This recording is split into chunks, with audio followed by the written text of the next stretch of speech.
This calligraphy artwork presents the first revelation of Quran, Surah Alaq, verse 1-5. The background is painted with rich, soil brown hues to symbolize the sacred earth of Mecca. The word Iqra is calligraphed in a bright sunshine to emphasize the importance of gaining knowledge and how it can bring light to our life. With the revelation of the first 5 verses of Surah Alaq, Allah blessed us with Quran to move the world from darkness towards light.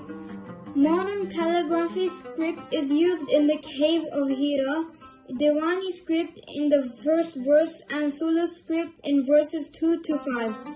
The idea behind using 3 different calligraphy scripts is to capture the powerful message of unity within the Muslim Ummah.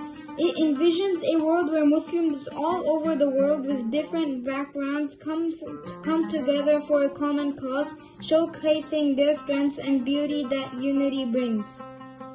Today, more than ever, we need unity to stand with the people of Palestine, offering them support and strength in their struggle and to protect the sanctity of Baytul Maqdis.